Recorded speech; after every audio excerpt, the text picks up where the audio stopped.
Meie tehnoloogia aitab tuvastada probleeme enne, kui need tekivad. Kellele sööta on? Ei olegi kellele sööta. Tein proovib kohe viset. Ja vise tabab. See oli küll väga ilus. Tanel Tein tabab 18 punkti.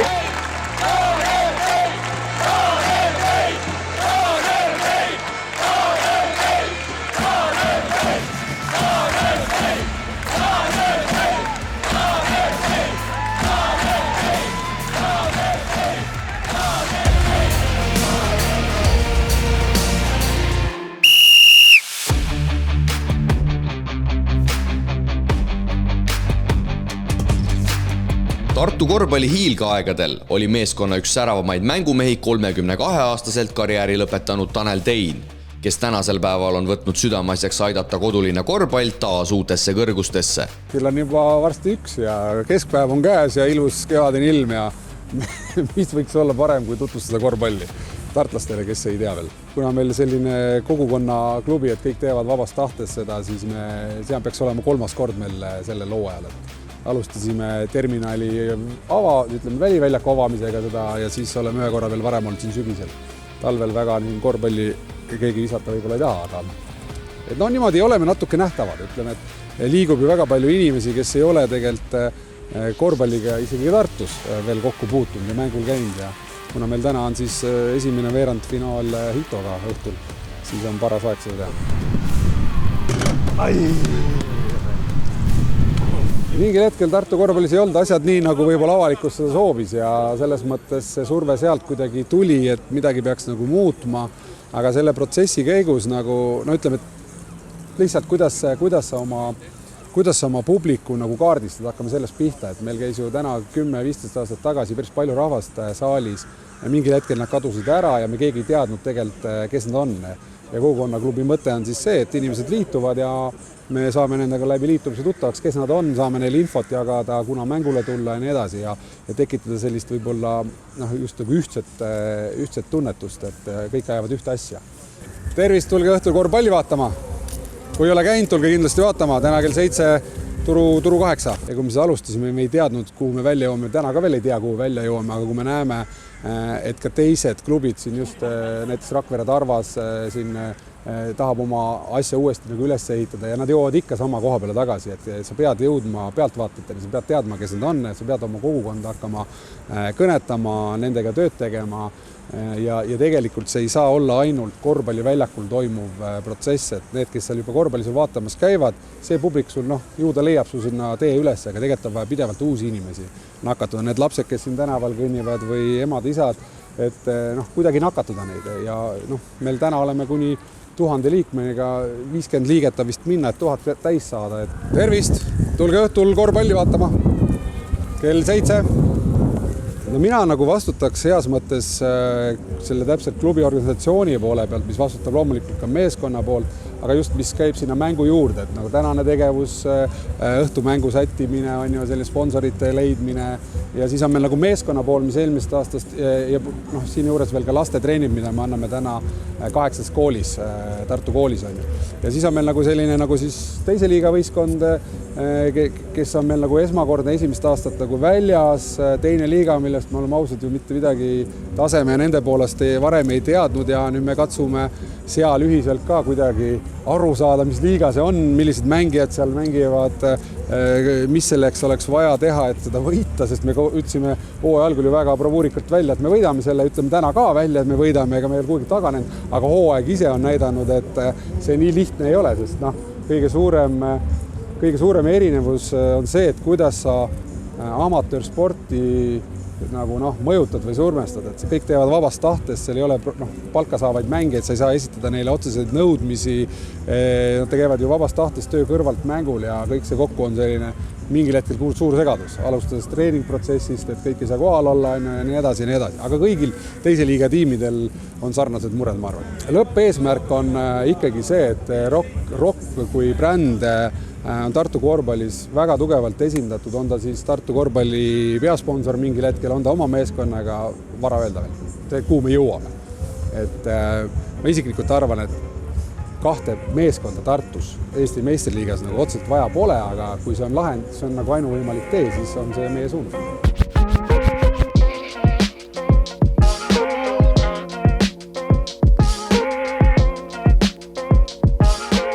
Tartu korvpalli, kui kommenteerida, siis peaks olema Tartu meeskond sellise kontseptsiooniga, kes mängib võimalikult kõrgel tasemel Euroopa mõttes iga aasta ka, et oleks selles mõttes tasemel meeskond ka finantsiliselt, kes suudab, kuidas öelda, nagu neid siit Tartust läinud mehi vajadusel ka siia tuua, sest nagu me teame, ega välismaal mängimine ei ole selline meelakkumine, et sul kõik läheb alati nagu ülesmäge, et sul tekib selliseid mõõna-aastaid, et kes tahakski Tartu mängijad või teised Eesti mängijad tulla koju 1 aastaks nii-öelda rebuildima ennast või ütleme nagu enesekindlust koguma. Aga see tähendab seda, et see Tartu meeskond, et nad siia tuleks, peaks olema võimalikult kõrgel tasemel. Et see tase ei kaotaks neile. Et nad ei ole, me ei suuda neil palka maksta aratavasti nagu aastaid, vaid nad nagu käiksid siit nagu läbi ja tugevdaksid meeskonda, aga veel olulisem, et publikul tekib selline side ja tunne, et näed, oma mehed on tagasi, see on nagu publiku seisukohas ka päris maiuspala.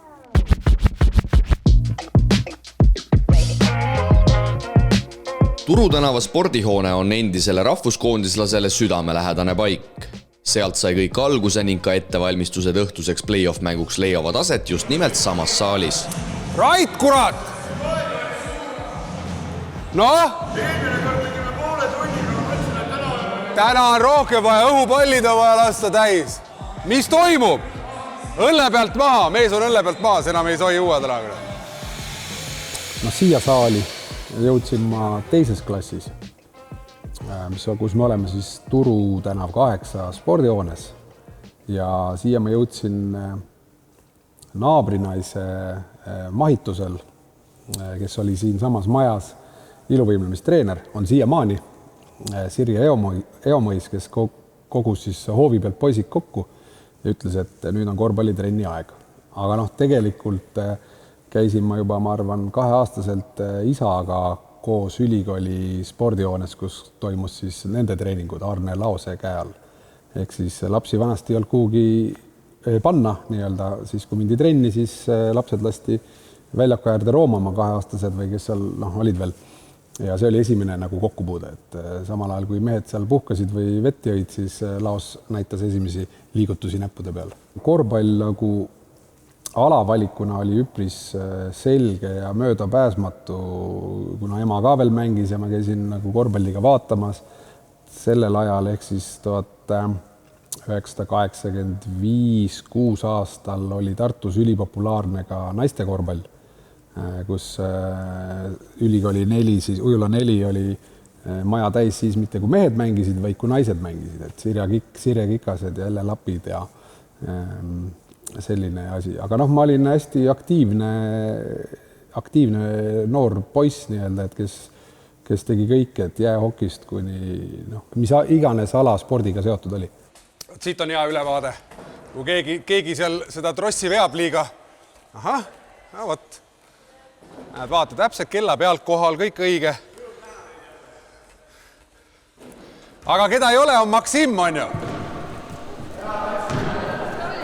Oli, ma niisama.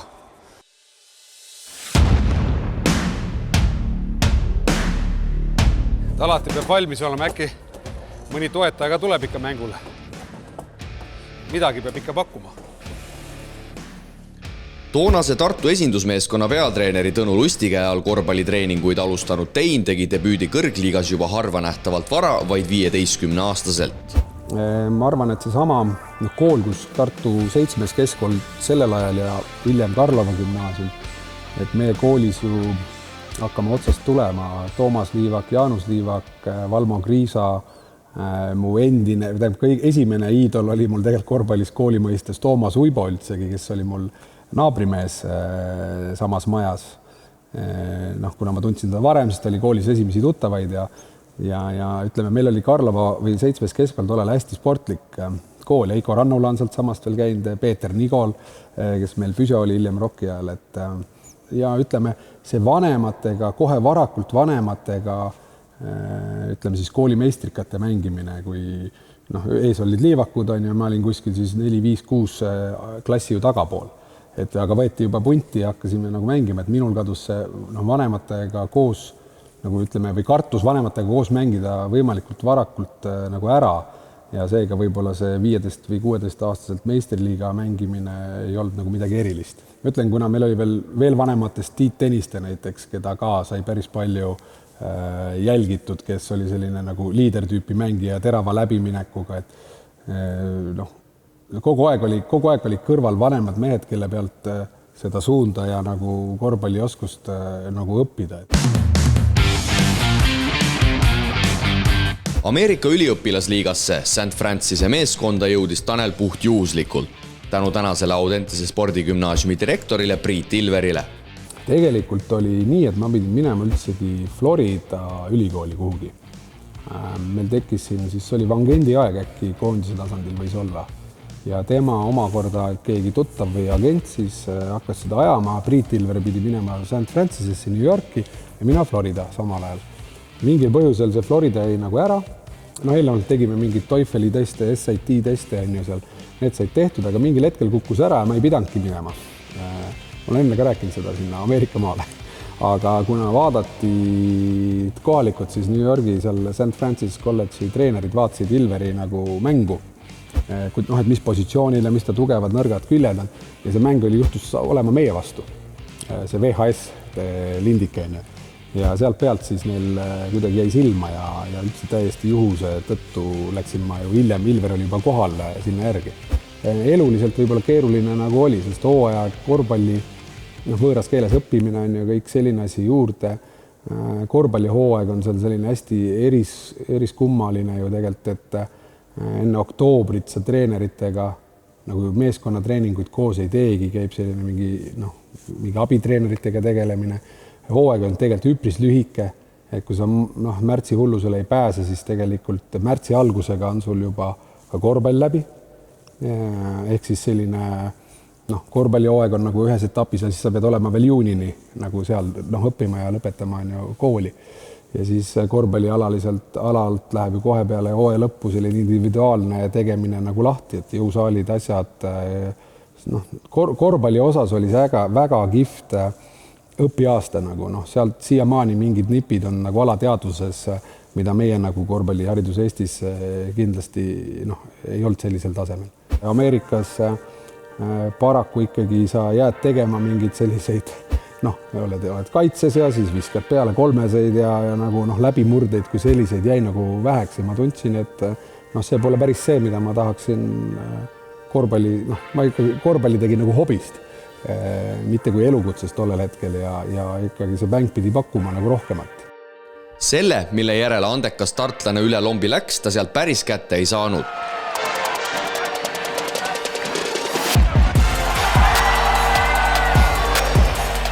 Pärast üht Ameerikas veedetud aastat oli ta Tartus tagasi, et tuua 22-aastase vaheaja järel tiitel taas kodulinna. Praegu põhimõtteliselt kirjeldamatud emotsioonid. Minu jaoks on see esimene meistritiitel, Eesti meistri. Kirjeldamatud. Täielik liider, kahtlemata. Ja loomulikult ta loeb mängu, luges mängu. Igas võtmes, et ta võis kõiki positsioone sulle ette lugeda, et mida iganes keegi peab kusagil tegema, et see juba iseloomustab mängijat minu jaoks. Ja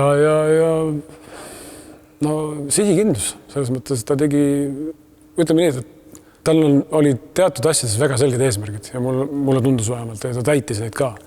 Aga kui võrrelda või kui mõelda selle peale, et mis võis tema sportlikku saavutust, kui nii võib öelda, kas see pärssida või ütleme, mitte nii, et see ei olnud võib-olla nii nagu loodeti, siis ma arvan, et temas on niivõrd palju erinevaid tahke, ehk siis alates teatrist, kunstist, luule ei ole talle võõras, muusika, et kõikidest nendest asjadest võib temaga rääkida ja ma arvan, et ta tegelebki kõikide nende asjadega ja seetõttu ta ei olnud ka korvpall, ta ei olnud 100% korvpallis.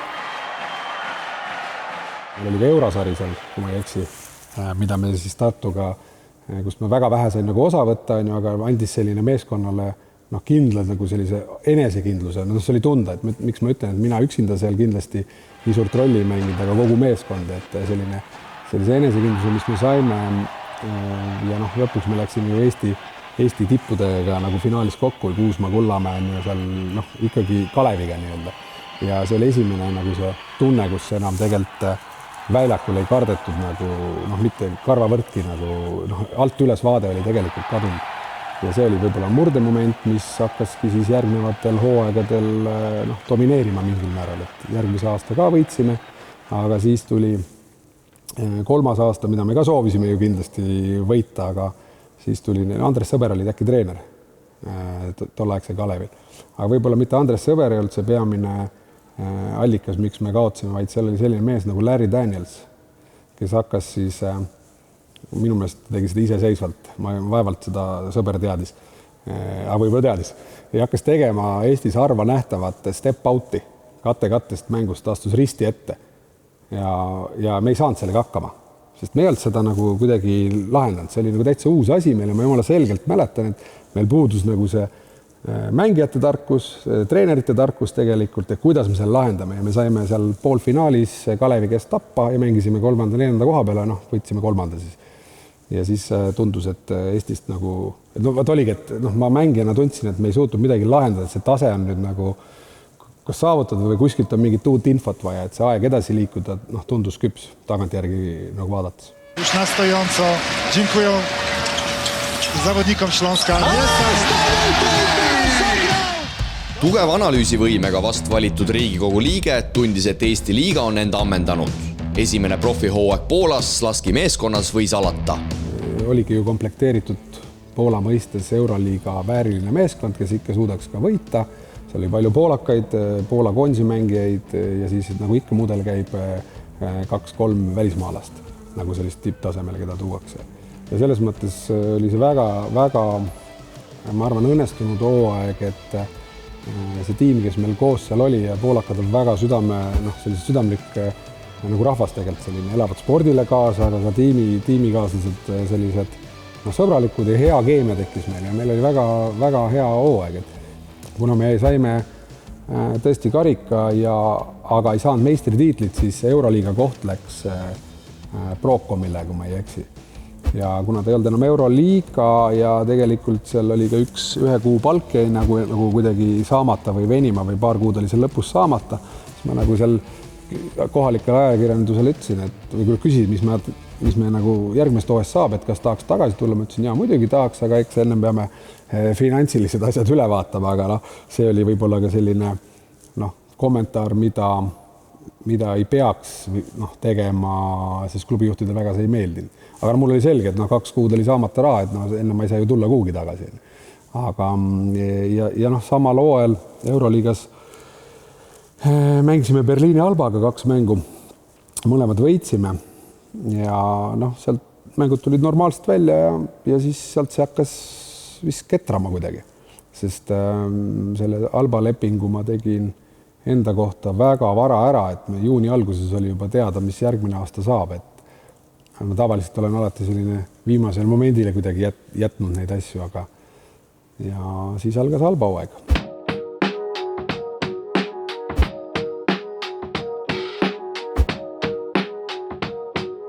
Poole hooaja peal vahetus treener meil Albas ja tema oli selline noorte selline treener, rohkem selline agressiivne. Ma sain nagu ilusti mängida ja kõik me leidsime tegelikult lõpus klappi, aga ei olnud nagu mõlemapoolset soovi minu meelest nagu jätkata. Ja siis ma jäin kuidagi imelikul kombel, ma seda nüüd ei mäleta, miks agendid on need, kes peaks midagi lauale tooma, jäin nagu päris pikalt Eestisse, ei olnud nagu sellist sobilikku pakkumist, ma ei tahtnud minna nagu klubidesse, kus finants oli võib-olla olnud ebastabiilne. Seal oli, neid pakkumisi oli, see Kreekad asjad, neid oli, ma täpselt isegi ei mäleta. Aga ma nagu ootasin mingit paremat ja pärast oli juba seal minu meelest septembri lõpp käes ja ma tegelikult ei olnudki kuhugi läinud, kui tuli selle Moskva Dünamo nagu pakkumine. Aga Venemaa hooajal jäi probleem see, et oligi septembri lõpp või oktoober, ma tõesti mäleta seda. Ja ma läksin juba sinna, kus hooaeg juba käis ja mure oli selles, et miks ma tagasi tulin, küllalt vara, kuu või 1,5 hiljem, ma ei mäletagi, oli see, et me mängisime kohe mingit eurosarja, ma ei mäletanud millist, 2. või 3. taseme oma. Aga nii kui Venemaa meeskonnaga pidime reisima riigist välja, siis kuna mul oli turistiviisa, oli ma sunnitud liikuma uuesti tagasi Eestisse ja siin taotlema 2 päeva seda viisat, palju seal läks, ja siis uuesti tagasi. Et põhimõtteliselt ma nagu 2 mängu vähemalt, kui mitte 3 meeskonnaga kuskil koos ei olnud. Ja selline süsteem, siis ma ei mäletagi, mis see põhjus oli, miks ei sobinud, aga ma arvan, see põhjus oli selles tegelikult, et nad ei suutnud seda pikaajalist viisat korda ajada nii kiiresti. Aga kuna oli juba nii-öelda 2,5 aastat väljas oldud, mängitud siis ikkagi sellist, ütleme välja, rollimängija, rollimängu nagu korvpalli mõttes, siis nagu mulle tundus just see korvpalli mõttes, ütleme siis see rebuildimine või see vaheaasta nagu küllalt apetiitne. Ja me Tartuga puretasime siis tollel aastal, kui ma ei eksi, sellise 7-mänguline finaalseeria täismaja Saku Suurhalli juures, kus siis Howard Fryer kahjuks meid lõpus viimase sekundi viskega ära karistas 7. mängus. Aga oleme ausad, et see atmosfäär, mis tekkis, oli juba tekkinud tegelikult ka aasta varem ehitustöörista ja Tartu vastasseisust. See oli päris hea tegelikult Eestis ja selline nagu päris hea emotsioon mängida, kodus mängida. Järgnevatel aastatel hakkas Tartu sats ju komplekteerima ka hoopis teistmoodi juba. Tuli nagu selliseid, ikka päris tippmängijaid hakkas tulema nii välismaalt kui meil Eesti enda mennad, Müürsepak, Kullamäed. Siis suurepärane kooslus ka kodus midagi ägedat teha. Et kuna meil endal tekkis see periood, kus me olime suutelised pakkuma talle ja ka teistele nendele mängumeestele, siis see võttis või pigem see andis siitpoolt võimaluse siin mängida ja mängida ikka suurt mängu, sest tollel hetkel meil õnnestus hammustada nii ühte kui teist, eks, ja küllalt kõrgel tasemega mängivate meeskondade vastu. Kõige väärtuslikke mängija oli Tülion Rocki meeskonnast Tanel Tein!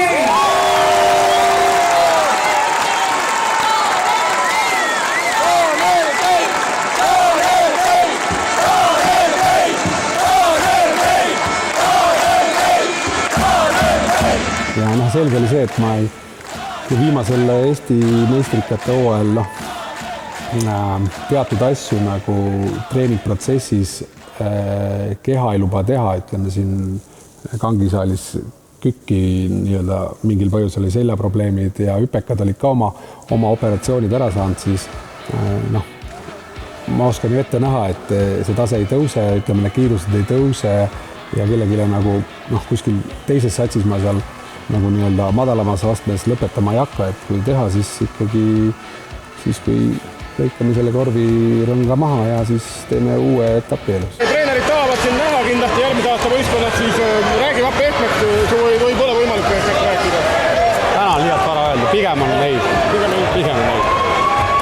Mis siin keerutada? Aprillis play-offid hakkasid tulema ja ka koondises huvi tegelikult ju terenda sees, kus ma teadsin, et kui ma lõpetan, et ega ei lähe, siis tuli ka koondise poolt tegelikult nimekiri küllalt vara välja, kus enam mind sees seal ei olnud. Ütlesin, väga hea, et ongi korras, aga oleks tahtnud ikka ise öelda, et ma ei tule. Mitte nagu nii-öelda, et loed lehest, et ei ole. Et selles mõttes, aga see ei olnud põhjus, et mul ei endal nagu asi selge. Juba viimasel kõrgliiga hooajal teadis tänane reklaamiagentuuri tegevjuht, et on aeg elus edasi liikuda ning mõnes teises valdkonnas end proovile panna. Umbes täna 13 aastat tagasi ma ju tegelikult teadsin juba sellel ajal, ma arvan, et see jääb viimaseks korvpalliaastaks, et ma lõpetan ära. Ja mul natuke nagu pidi ju mõte mingis suunas liikuma, et mida edasi teha ja ütleme selline disaini või sisekujunduse tõmme mul nagu erinevate oma korteritega, mis ma olen seal teinud või kuskil investeerinud, nagu tekkis ja reklaam tundus selline huvitav tegevus.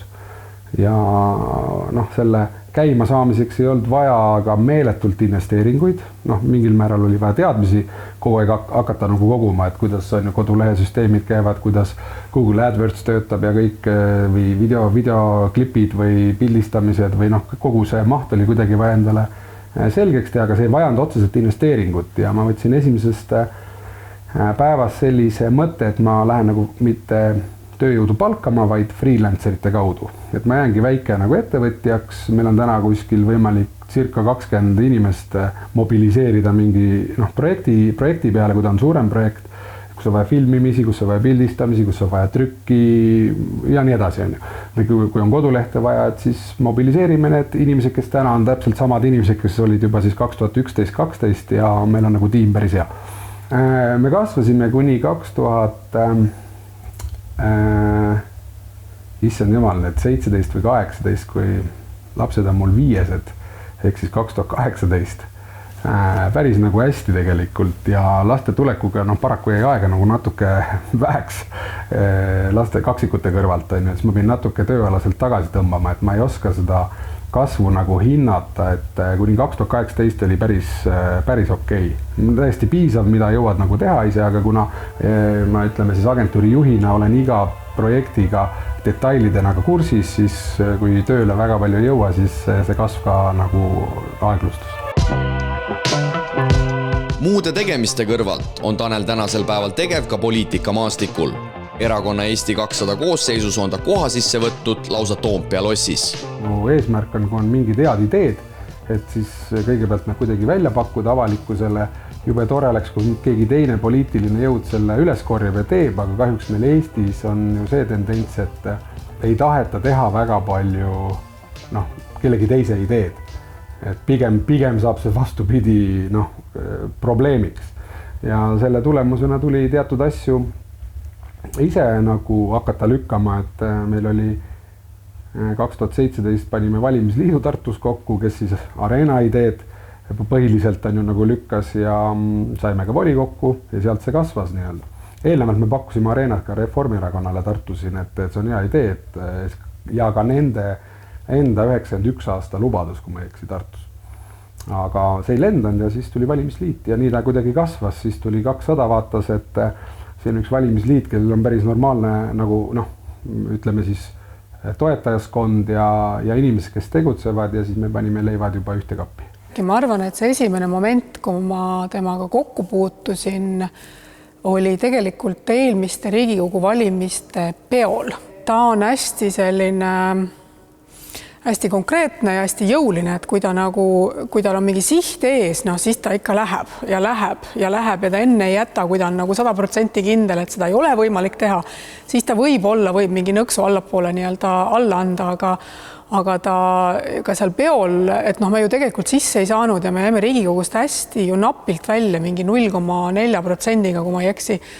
Ja kui paljudel inimestel oli seal peol selline siuke natuke, et nüüd on siis läbi ja et lähme siis nüüd kõik koju, siis Tanel oli oma meeleolult ikkagi see, et nii, nüüd on vaja järeldused teha, eks ole, umbes niimoodi, et vaatame nüüd selle korvpallimängu video pealt ära, mis me valesti tegime ja kuidas me järgmine kord siis uuesti platsile läheme niimoodi, et me neid vigu enam ei tee. Et tal oli juba tol hetkel see hoiak ja see on teda kogu aeg minu arust saatnud, et see iseloomustab nagu Tanelit väga hästi. Et Tanel on ka nagu hästi süsteemne, et kui ta midagi mingil eesmärgil endale võtab, siis ta mõtleb hästi läbi, mis sammud selleks vaja teha on ja siis ta hakkab nagu mööda neid samme minema. Ja ta ei jäta pooleli, et ta ei viska vahepeal nii-öelda asju eemale, et ma ei viitsi tegeleda, mul kadus hind ja huvi ära. Et ta on tõesti hästi sihikindel, hästi järjekindel, hästi jõuline, et ta läheb paneb energia sinna sisse. Et ma olen poliitikas hästi palju näinud ju ka seda, et mul on idee, tullakse laua taha, räägitakse idee ära, siis endal on tunne, et nüüd kui ma idee ära rääkisin, et nüüd ongi juba kõik tehtud, et tegelikult on ju idee ärarääkimine ei ole isegi mitte millegi algus veel ja Tanel teab seda väga hästi, et tema tugevus ongi see, et ta hakkab otsast pihta ja siis ta hakkab minema. Selle Tartu Areena sportmängude halli või selle multiareena ajamisega. Täna me oleme koalitsiooni läbirääkimistel, kus meil on see uuesti laual, eks ole, et Tanel ei ole jätnud seda jonni, et kui Tartus ei saa need asjad nagu sihile viia sellega, siis tuleb minna koalitsiooni läbirääkimiste laua taha ja hakata rääkima sellest, et Eestil on pallimängude saali vaja ja see pallimängude saal peab tulema Tartusse. Ja seda me praegu räägime läbi ja see on ainult tänu sellele, et Tanel on nagu järjekindlalt, lihtsalt aasta-aastalt väga järjekindlalt seda asja ajanud. Poliitikas olles tunneb Tein eelkõige muret spordi pärast. Juhindudes endale omasest mõttest, selleks, et asjad tehtud saaks, tuleb need ise ära teha. Spordipoliitikat kui sellist minu meelest ei eksisteeri poliitilisel tasandil. Ma ei ole siseelu veel näinud nii-öelda sealt Toompea poole peal, et miks, aga kui mul õnnestus käia koalitsiooni läbirääkimistel laua taga, siis see tunnetus kultuuri ja spordi osas poliitiliselt ülevalt alla on väga nõrk. Tegelikult neid probleeme nagu rohujuure tasandi probleeme üleval ei mõisteta, et miks seda raha vaja juurde ja kuidas. Ja seda ei mõisteta sellepärast, et need inimesed ei ole ise tegelenud rohujuure tasandil nende valdkondadega. Ja sellepärast ma ütlen, et see spordi kui sellist poliitikat ei eksisteeri, kuigi loomulikult valitsuse tasandil ju tehtud jalgpalli sisehalle ja olümpiakomiteed toetatakse, aga kõik on selline, kuidagi öelda, mitte, ma ütleks, spordipoliitika erakonna mõttes on veel nagu, või kes ajab Eestis spordipoliitikat, et sellist erakonda täna ei ole ja ma arvan, et Eesti 200-s me peaksime võtma sellise positsiooni, et me hakkame ajama seda asja. Ma arvan, kõik sportlased, kes poliitikas on olnud, on teinud oma nagu ka maksimumi ja proovinud kõiki neid oma ideid ka edasi ajada ja põrkuvadki täpselt sinna kohta, kuna see ladvik Eesti poliitikas ei huvita tegelikult sellest ja pole suudetud maha müüa ja ma ei saa öelda, et ka minul õnnestub seal midagi lõplikult maha müüa nagu idee mõttes või läbi suruda ja tegelikult see ongi see probleem, et aga ma kardan, kas üks probleem ongi see, et kas need ideid, tugevaid ideid on olnud. Ma täna taon vastu rinda, ütlen, et meil on tugevad ideed, on ju, aga kas me läbi surume, näitab aeg. Aga see tunnetus oli küll selline, et seal kuskil, ja see ongi probleem. Ja tegelikult see spordi mõttes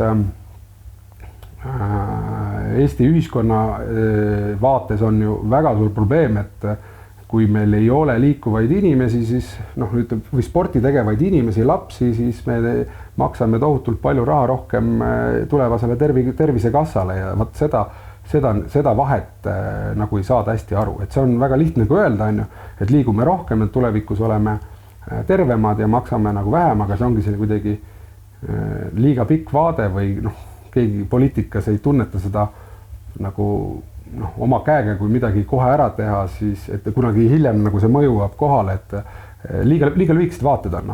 Et kui tehakse mingit otsust, siis on see selline liiga lühike vaade. Mul ei ole oluline ise olla piltlikult öeldes Riigikogus, aga oluline on need ideed läheksid edasi, millest me seisame. Et see aasta me tõime siis ju valimistel lauale 3% käibemaksu teema, mis võimaldaks siis ettevõtetel oma käibemaksus 3% siis vabalt suunata kultuuri või spordi valdkonda, et täna käivad tõsised siis läbirääkimised selles vallas. Et mis on väga paralleelne tegelikult ka ju siis ütleme noorte tasandil rahastuse teemal, aga ka tippkorvpallis, et kõik ju saavad aru, et kuidagi on vaja raha üldse sporti, kultuuri juurde tuua, aga küsimus on kuidas. Ja see on see üks idee, mida tuleb siis laiemale pinnale tutvustada ja läbi suruda. Jääme vaid lootma, et asendusliikmena Riigikogu koosseisu pääsenud Tanel Teini hääl parlamendis läbi kajab ning Eesti sporti ka riigi kõrgeimal tasemel unarusse ei jäeta.